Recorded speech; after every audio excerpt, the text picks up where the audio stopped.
Good evening, everyone, and welcome to another edition of the Friday Flash Forward. It's Snowball Esports' podcast on all things, usually the OPL. In fact, so far, almost always the OPL. I am you. Hang on a minute. I'm getting audio feedback. It's a great start. Sorry about that. All right, I am your usual host, Reece. You'll better know me as Lolties on Twitter, and we have with us a special guest host. Here on this podcast, we're a bit like the Jalen and Jacoby show from ESPN. We give the people what they want, and what do the people want? They want the man of the hour, former OPL admin, author of the great, fantastic interview series Pick Six. It is, of course, Andrew Ray. How you doing, Andrew? Good, thanks, mate. How are you? I am doing fantastic. It's Friday afternoon. I finished the 9 to 5. I've got a frothy in my hand, and I'm ready to talk some League of Legends. Oh, on the froth. What froth are you drinking? Oh, we got a Cooper's Pale. That Oh, reminds me, it's my a homebrew. The local. Absolutely, Oh, mate. I thought I'd get in the Adelaide spirit.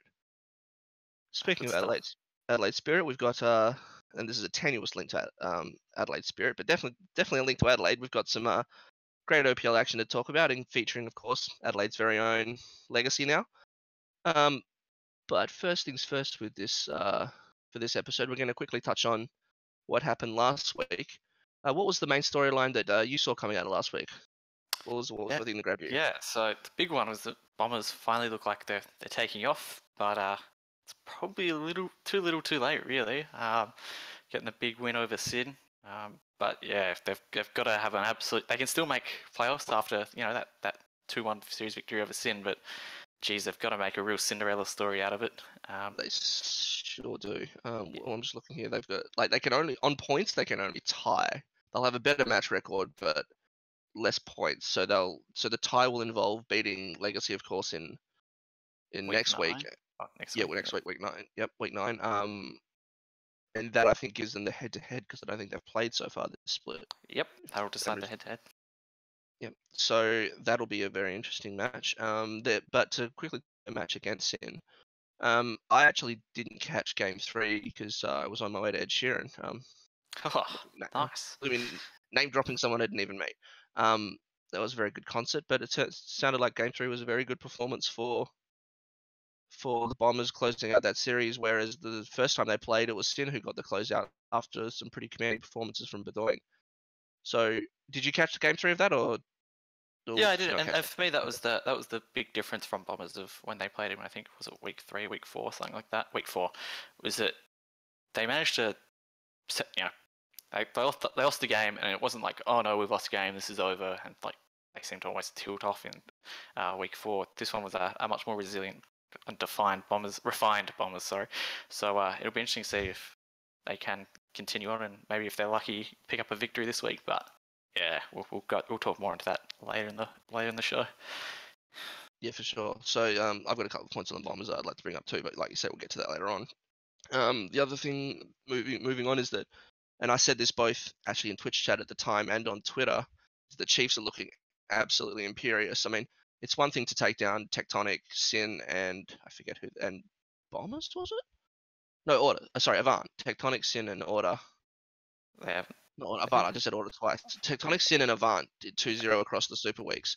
It's another in less than 30 minutes each. It's another thing entirely to take down the El Classic OPL in less than an hour total. And as I said, I think the Chiefs are looking very intimidating, imperious, and a very tough outfit to beat at the moment. What do you think?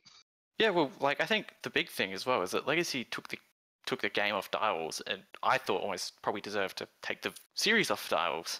So coming into the series against Chiefs, I was like, oh, geez, Legacy are in a real good shape to cause an upset here. It's on the cards, and it was blown out of the water. I mean, it was a very dominant Chiefs performance, which shocked me, to be honest. Definitely. I mean, I would actually maybe push back against that a little. You say it was a dominant game. I would say it's a back and forth game. But when I say back and forth, I mean between the Chiefs' hand and Legacy's ass, because that was a spanking. Savage.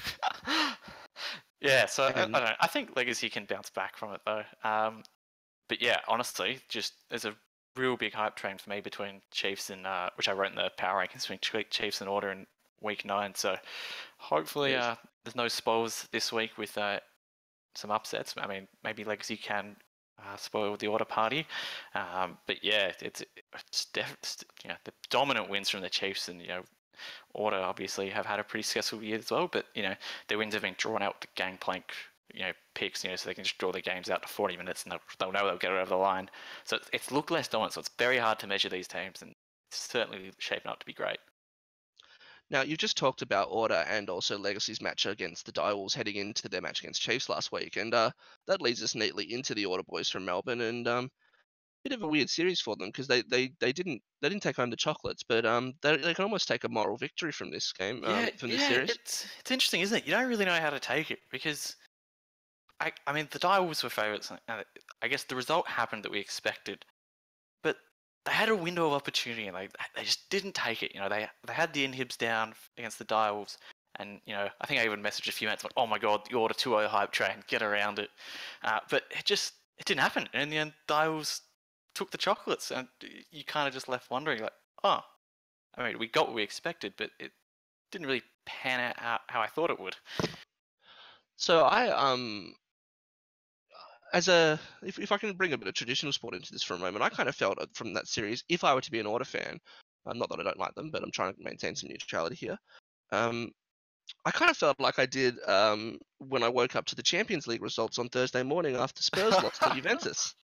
And I kind of feel like they bottled it, but at the same time, you can't really be disappointed by it because if you're Order, and I mean, they've got a team of superstars, but they're still a new team going up against the well-established organization and resources of Direwolves, to be in a position after just 7 weeks to bottle it, like I think it's a really good achievement. Yeah, for them to be able to look at this to you, I suppose. It's like Order, I suppose you'd say, have looked like they've improved week from week.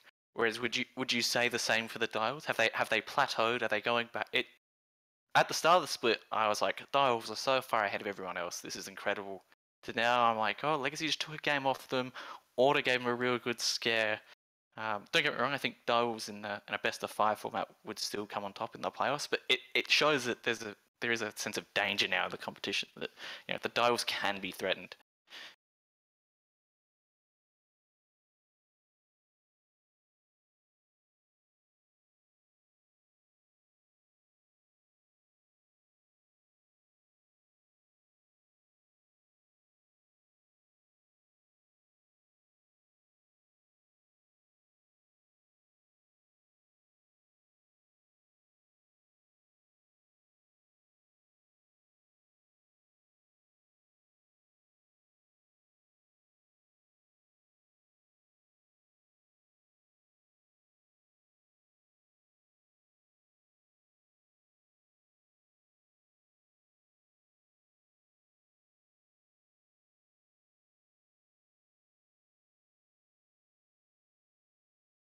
Did Reece drop?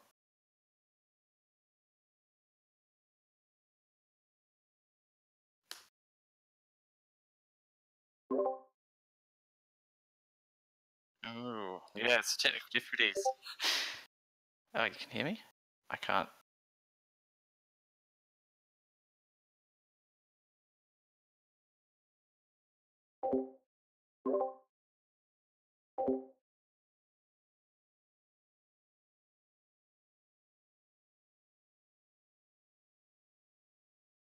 Alright, so it looks like Reece has dropped out, so we'll just relog and we'll be back at it. So yeah, definitely things to talk about in the podcast so far. We can talk about going forward, the patch changes and how they've panned out over the past week, and also forecasting what might happen into week 8. But unfortunately, we've just got to wait for Reece to come back.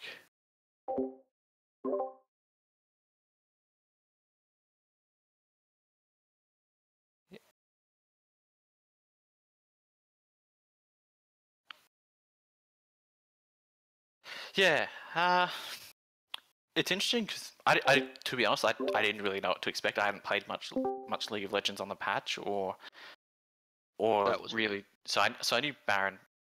I'd read like Baron's like busted, Banner's busted. So, and especially Ejim, pre-broadcast was hyping up the Baron banner changes. But I think we can I think that's been reeled in a bit, and I think it's a win more condition. So yeah, I think teams have like scaled back on it a little bit, and it's teams are now more like having a plan against it in case it happens. Welcome back, Reece. We're just talking about 8.4. How do you see it pan out? Not the way I expected. Firstly, can you guys hear me? Yes, I can. I think it was a sign from League of Legends God to stop dribbling about terrible statistics. So we'll take it as a sign that I got cut off there.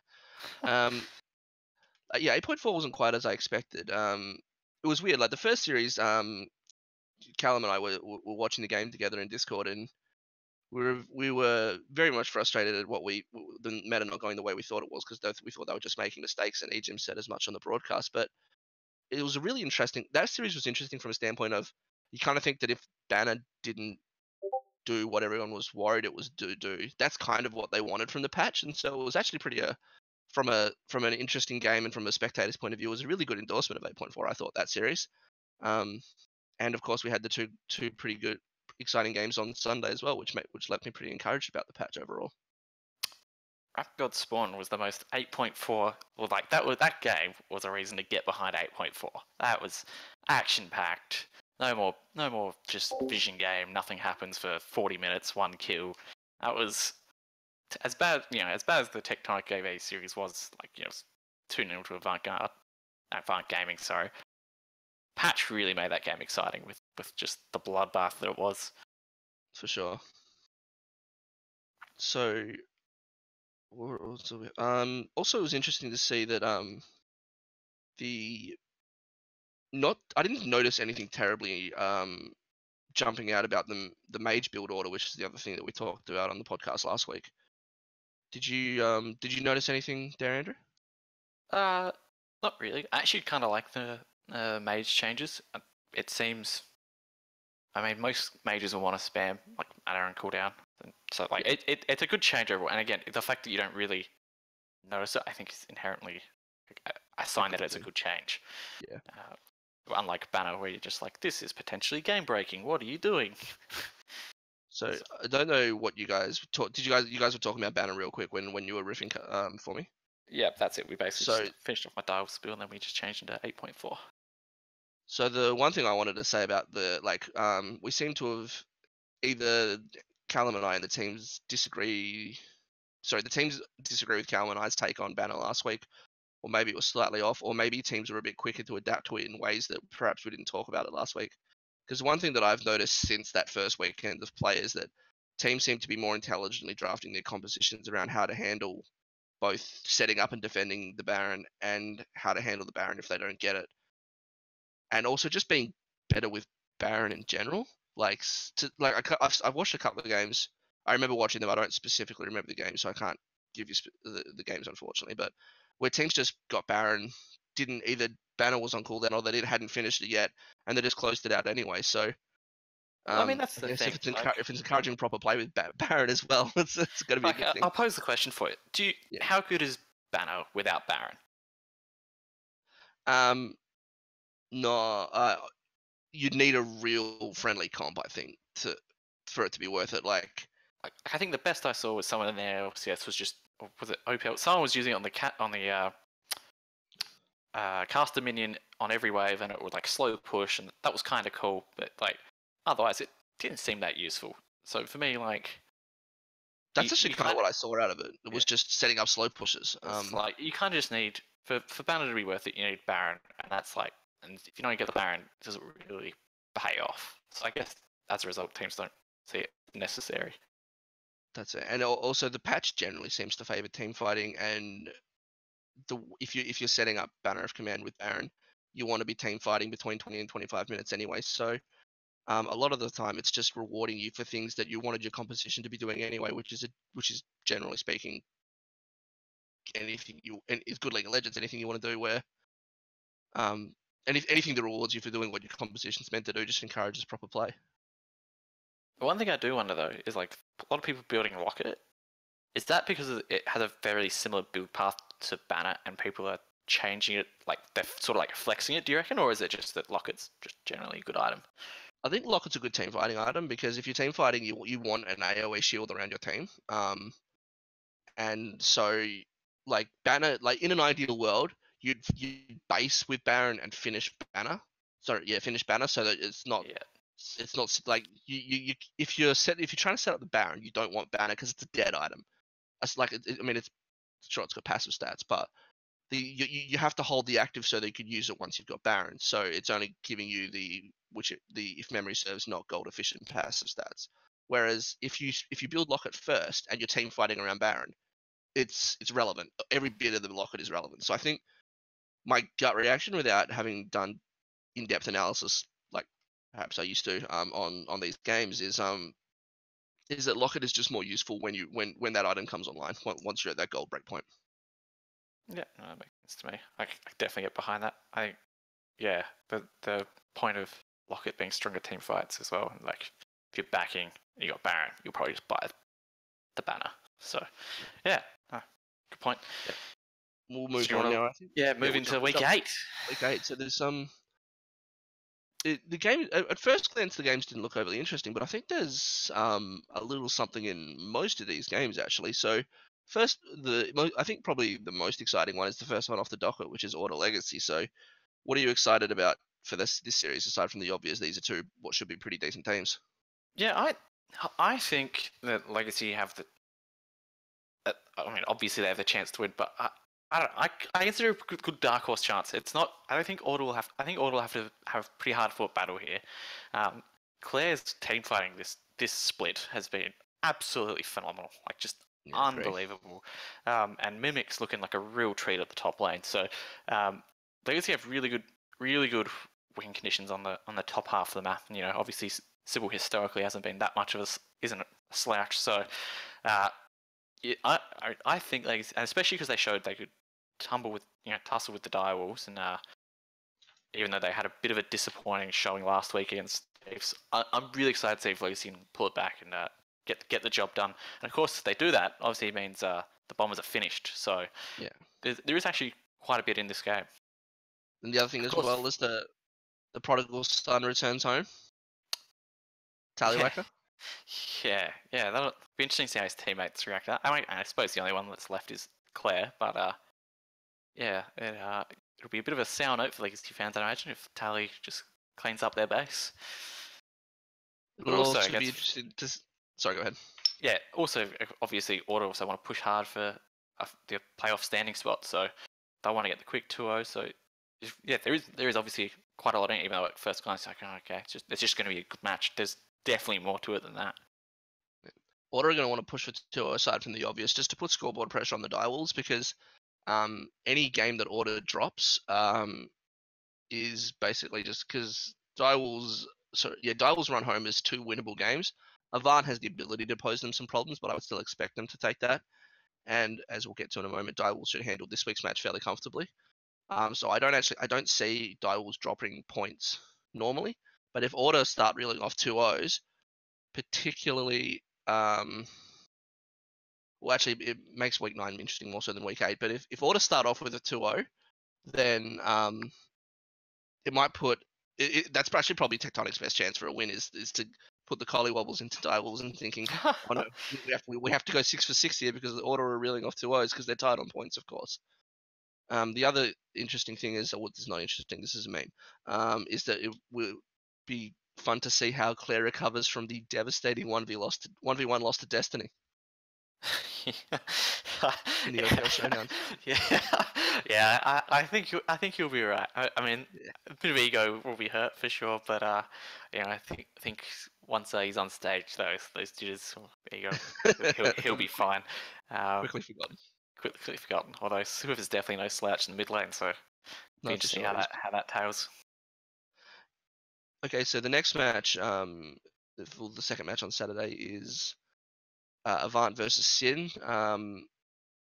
2017, this match would be an absolute banger. 2018, maybe not so much. Especially because, it feels like a bit of a almost dead rubber. I mean, Avant-Garde can't get knocked out of the gauntlet. Are they really going to finish third? it's kind of like what's the No, incentive for? They mathematically can't make it. Yeah, what's the incentive for Avant to really show off anything other than, I guess, a statement? It's not to, I guess, I mean, it does mean Sin could pinch a game. It does make it a bit exciting, but yeah, for me, it'll be interesting how it goes. So I have two reasons why this match is interesting for Avant. One, because for the second time now, at least last week it didn't cost them a game against Tectonic, but they would be rightfully unhappy with their game one showing against Tectonic. Oh yeah, absolutely. Obviously they still took the win, but they'll be expecting better.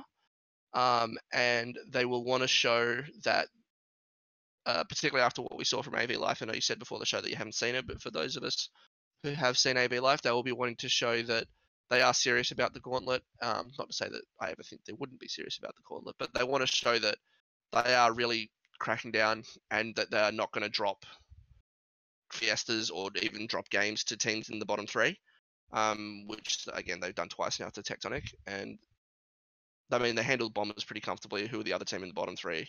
But then again, that was what was against the sub squad.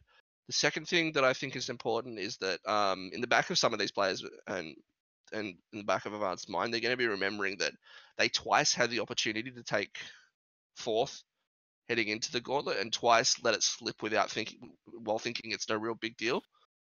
And they lost to Sin twice in the game 5 where they could have had side selection and then didn't have it. That's a good point, actually. Yeah. The one thing they'll have to gain from this is that they are currently above Legacy and they will want to keep that spot above Legacy, so that they can, if for no other reason, have that side selection in game 5 that they didn't have last year. If hopefully it doesn't, for their sake, it doesn't go to game 5. But if it does, they'll want to have that on their side because I think it's maybe not completely cost them, but it's contributed now twice, to at least some degree. So you're expecting a big statement from AV? Would you tip them 2-0? Yeah, I mean, I see past the victory for Sin. Personally, I think Frey has been okay, but without being spectacular in the mid lane, which is probably a description you can give to Bedoink. But we have seen Bedoink go nuts in Sin's match win, and we've also seen him play quite well in a few of their losses as well. So, if there is going to be a path to victory, I kind of think that Blinky and Jake, when they're playing at their best, are just a slightly better version of Dream and Kuden, who have been no slouches. But Dream is still young, still developing. He's played very well for a rookie, but he's again, I just think that when they're at their best, Blinky and Jake are a slightly better version of Dream and Kuden. So I don't expect it to come from the bottom lane. And I really like Praedyth as a player, but I also really like Pabu as a player. So the top lane is a wash, if not AV favored. So if they're gonna get a win, it's got to be through the mid jungle 2v2. So just on that, we saw Juves get targeted last week, I believe. He was playing the Kindred jungle. Is this a Juves patch or not? It was a joke about it, saying, no wards. This is my jungle. I rule the roost. Did he really prove that last week? And can he still pull it to his favor this week if that's the case? I mean, he had 5 bans. One game he had arguably 5 bans and a takeaway, and in one game it was 5 bans and 2 takeaways because he has played Camille and they took Camille into the top lane. So I actually think the jury's still out. You can't tell from that series. He did have the game that I saw. That obviously, again, I didn't see game 3, but I watched game 2 and he played pretty well on the Kindred. Much better than he did in game 1, where I was like, why didn't they pick Gragas? He's one of the best Gragases on the server. So I don't think you can tell yet. Bombers just banned too many junglers for us to be able to tell whether or not this is a juice patch. We didn't get to see him on anything in his top 5 champions. Yeah, which be a big. Which begs the question: Will Avant do the same thing again? Potentially, wouldn't rule it out. The one thing you've got to do about that, then, and this is something you could. This is an opinion that I had looking back, going back now nearly 18 months, but to the split where Sin went to relegations, Sin won every game that you could put Diana on Rymeister. Yes. And this is a long bow to draw to bring it back to Rymeister, but the rest of Sin has got to start drawing bans. Yep. If they want to, if teams can afford to direct 5 bans at Juves, then the other players aren't doing enough to draw bans. Yeah, no, I think that's a very valid point. I mean, Praetor has caused issues in the top lane for other teams. It's probably time he starts. He's obviously not a rookie playing for Mines and TM last year. It's probably time that Judes gets some help really when it comes to the draft and just the way that the team performs in general. For sure. So yeah, that those were the points that I really wanted to make on that series. Probably a bit more in depth than I first thought I would be, but yeah, that's where I say I painted it as a boring series, and you've just given it a nice narrative. So the speaking of series that I don't expect to be interesting, first off the docket, Sunday is Tectonic versus Direwolves, and I will eat a donut if this series goes more than an hour. Yeah. Bold call. Yeah, no, it's not. I mean, yeah, I think you alluded to Tectonic have really got to pull something out of the bag here to get the job done. Don't get me wrong, they've definitely looked like they've improved week on week. The coaching meme of them having 6 coaches or whatever it is. While we all make the joke about it, that it has looked like it has had some sort of impact with their gradual improvement every week. But has it though? I mean, I thought they were awful week one, but I mean, are they getting better week on week, or is Shock just better? Maybe that's actually not a bad. That's not a bad shout. Because I think that and I don't like to. I'm trying not to. I mean, everyone is being mean, blaming the Tectonic a bit, so I'm trying not to. But Swathe has had 3 really bad weeks in a row, both super weeks. I gave him a pass for week 4. Some people haven't. But yeah, week 5, week 6, week 7, I thought he was not good in every single game, and that's worrying because I thought he was actually doing quite well for himself coming into Super Week, and I was quite excited for how he would continue to develop. I'm hoping this is just a bad patch, and as in bad period, not bad 8.4 patch. Yeah, and that he'll be able to bounce back, but that's a worrying sign. And I've made a couple of jokes about this, and just on your point about coaching, is that at some point the Tectonic org are going to have to ask a question about what's happening with Cyclone, because the org under his with him in charge, they are 1-36 in individual games, and I'm not putting the blame at his feet, but they've got to have an honest assessment. If it continues at this pace and they don't win if they don't win another game, or they only win a couple of games, like if we're giving Direwolves the 2-0, then that means they can play Sin in week 9 if memory serves. Yeah, I think so. Yeah, they do. Yeah, they play Sin, which to be fair, those are winnable games for those are the 2 bottom of the table teams. So let's be maximum generous to them and say they take both games off Sin and they win a 2-0. That still puts them at 3-38. Under Cyclone's leadership. And again, I'm not saying it's Cyclone's fault, but they need to have an honest assessment about where it's going wrong, because 3-38 is not good enough. Yeah, I mean, I think they're on the road to recovery. I don't think that the organisation has exactly been set up for success in recent times. So yeah, I think it's probably a bit early to have the reviews. I mean, you're right. They still got the game against Sin. If they pull a 2 over that, all of a sudden things don't look as doom and gloom. But yeah, I don't see how they're going to get it over the Direwolves. Maybe some cheese. I mean, churn's been exploited lately, but I can't see it happening. It's actually the reason I bring it up is it's actually something I want to investigate between splits is some of the perhaps less looked at reasons for Tectonic's for that organization's struggle. So bit of a radio hook for something that might be coming up content wise between splits. The last game though, moving on to the end of the week, is Chiefs and Bombers, and when you look at the ladder and Chiefs form, this isn't interesting, but this one's actually quite a spicy one, I think. What do you think about this match? Yeah, geez, the Bombers just need to lay the gauntlet, don't they? Like they just need to hit the ground running. There's no other way to put it. But the Chiefs have just been so dominant especially against lower teams. Just you wonder how the Bombers are going to get it done. The Chiefs have just almost unbeatable. But again, they've been against lower opposition, so it's very hard to tell. The Bombers are on the up. Could they get away with it? How do you see them getting the job done? Okay, so there's 2 ways. One of them's a bit more mental than maybe something tangible on the riff, but the first thing is they have absolutely nothing to lose. They are out of the playoffs. They can only make it if Legacy trip up, and they don't just need to trip up. They need to face plant into spikes. Like they need to go 0-4. and who do they have week? They've got the head-to-head against Bombers next week. So everything, their tragic number, to use the traditional sports term, is 1. If 1 point goes against them, they can't make it. So they have absolutely nothing to lose. Chiefs are obviously finishing opponents off very quickly, and they are mostly doing it a little bit through superior laning, but mostly through really, really superior understanding of how and when to team fight transitioning into the mid game. So they have to know that mid game team fights are coming. They have to be absolutely unafraid to pull the trigger when they see something. And the one thing that I think that has been the catalyst of the Bombers' improvement is the team in general, but specifically Rosie's improvement and how good he has looked as the engage tool, as the primary engage for the Bombers. I have not been this impressed with Rosie since he was on the Chiefs, and I thought this is going to sound real harsh, but I thought he was a pedestrian last year, a passenger, and he has looked anything but the last few weeks. I've been super impressed, again, with his Alistar, with his ability and willingness to engage, and I think that's been the biggest thing that's led to their rise. I mean, obviously, the improvement of their imports just settling in has been really good too. But the one thing that's changed the way the team has looked is their willingness to fight.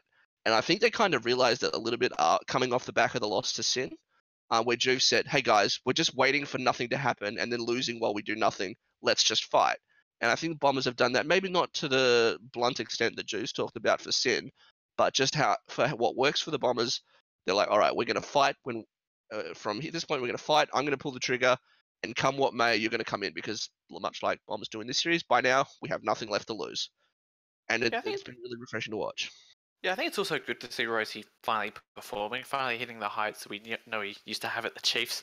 I mean, if you look at his last laning opponents, laning partners, I should say, he's had lost at at Tainted Minds at the time, and he went off. He's now in NA with Echo Fox, absolutely killing it over there. He had Raid. Raid's now gone off to Legacy, which some would see as a promotion. And you kind of just left wondering, it's like has Rosie just been blessed with great AD carry partners, which obviously I'm sure he has been, but how much you left wondering, like, how much does it have to do with him?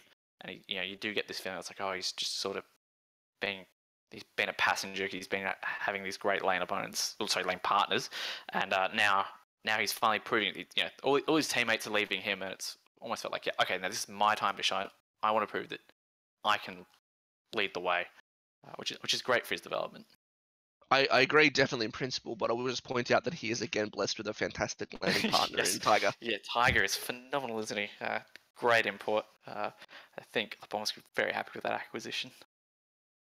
So yeah, that's how. Yeah, so that's the one thing is they've got nothing to lose. So their mentality should be, we have nothing to lose. And on the Rift again, they have to. I mean, this sounds real simple when I say it, but they have to outperform Chiefs in team fights. Big ask. I think that the one thing that they need to do is stop trying to win through Swiper. It's not working. Literally everyone has tried it for all of the Chiefs games. It's not working. Try something else. He's just untiltable, isn't he? It's incredible because he gets targeted. The guys you basically like throw him a bone, just anything, just help, give him some support. But it doesn't matter. The rest of the Chiefs like, good job, mate. Just soak up all the jungle pressure and we'll carry you. And time again, it happens. He gets the job gets done, but he can rely on his team to get the job done for him. And he just keeps winding himself up on our top 5 plays, and every single time it's a 1v2 or more. Yeah, it looks like he's having a bad split, but it's because he's been he might not be actually having a bad split. He's getting targeted. He's soaking so much pressure for his team. This has become a bit of a meme, but we have not seen this since Dyrus. Yeah. This is an actual Dyrusing. He's on an island, and fair play to him. He's really doing it for his team, and I'm sure the boys at the Chiefs definitely do appreciate it. I mean, it's the reason he's got 4 OPL titles to his name, and he's delivering. Yeah, the one thing I actually think, as weird as it sounds, because they've both been fantastic, but the path to victory I think is either you get Roma down early and keep him down, because with the two things we've seen as far as weaknesses out of the Chiefs is that when they're behind, Roma tries to make plays at maybe ill-advised times. And the most predominant example of this, I would say, is the week 1. I mean, to be fair, this was a sub match, so it wasn't 100% indicative, but they were behind against the Direwolves, and he got like flanked twice in that I can remember, particular in both, once in each of their losses, and you're just like, what is he even doing there? And the second way is just recently, it was a couple of weeks ago during one of the Super Weeks. They still won the match from fairly short order, but Raze and Destiny went, some might call it alpha in the bot lane, some might call it int, and just yes, I know what you're talking about. Yep. Repeatedly head rammed into the bot lane turret, and well, they still won the lane and won the game, but they won it by much less than they should have done if they'd just been a bit more patient.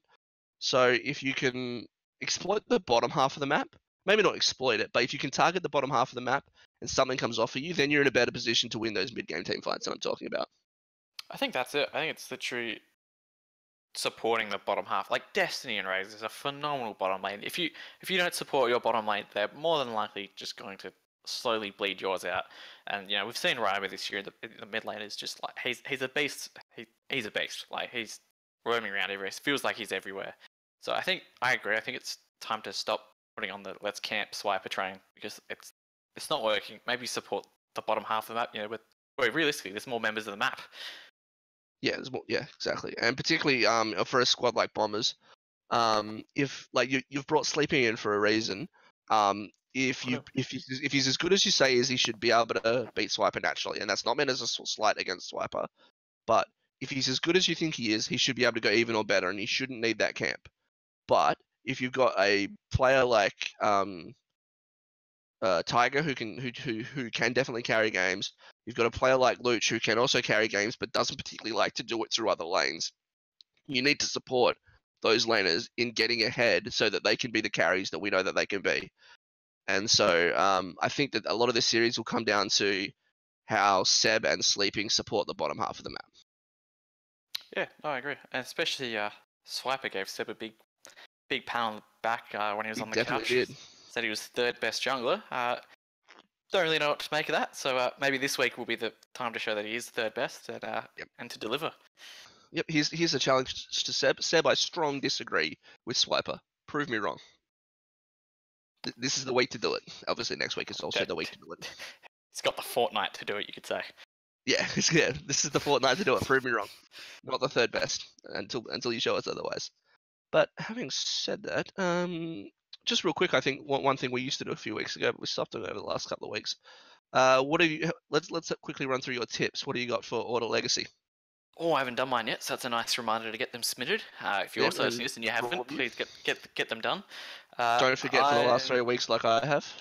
I'm gonna go Order 2-1, AV 2-1. Sorry, you want me to go through all mine, or we want to debate each game? No need to do. We don't need to debate. I'm going to go Order 2-0 to prove my week 0 power rankings right. I'm tipping for the narrative. So Order 2-0. I'm going to go. My heart tells me City are going to take one or more games, but my brain says Avant 2-0. Yep. I'm definitely going to Direwolves 2-0 over Tectonic. I actually think Direwolves will find a way to win that series 3-0. Yep. And as much as I'd love to see an Ice Bombers 2-0, I'm Chiefs 2-0. Like this, I can't. Yeah. All right. If I'm Chiefs are dominant. I'm pot committed given what I've just tipped in Order Legacy. So I think I have to go Bombers 2-0. Mate, dangerous. I don't actually think that's going to happen. So what do you actually think? I think Chiefs will take this 2-0. Okay, there we go. I think that if everything plays as how it should, the Chiefs should continue their streak of sub 30-minute wins. All right. So I think that's about all we were gonna cover tonight, all we've got time for. Yeah, that's all, folks. So you can catch our content at www.snowballesports.com or on Twitter at Snowball Esports. You can catch Andrew on Twitter at aray7 WRAY 7, right? That's the number. Yep, that's it. Yep. That's it. And myself at lolties. And yeah, until next time, thanks for watching, and good night. Bye.